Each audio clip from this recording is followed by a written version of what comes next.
Akala mo kung sino magaling. Ano, tsambalero lang naman. Itlog ka. Paano tsamba? Eh, di ba mula simula sila yung number 1 dito sa Barangay Husay? Tsaka hindi pa sila pumapalpak, di ba, Eman? Tsamba nga lang yun. Masyado kang bumibilib kay balot, panibasa, tanga ka eh. Isuswerte lang sila. Mas magaling kaya si Eman doon, may malas lang tayo. Mas magaling talaga ako kay Balot, ah. Problema kayong dalawa, eh. May tayo na nga kayo, tatangan nyo pa. Buti pa yung itlog na yun, maasahan niya si Ben at Arari. Si Ben? Maasahan si Ben Eman?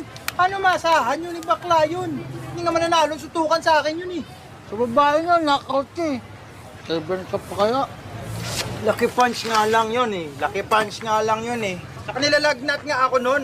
Buti nga ako, hindi ako tumakbo katulad mo eh. Ikaw yung malas dito, kaya palpak tayo eh. Nasaan ang isaw ko?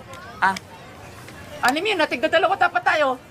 Sino kumain ng share ko? Ayan Ha? o, ano, tingnan mo yung bunganga niya no. Ako, baka Yan ang ikaw. kumain, yan lang alam gawin dito niyan eh. Kumain eh, dapat palitan mo yan eh. Sawa-sawa na ako sa ganitong buhay. Isaw na lang, di pa tayo makabili, oh.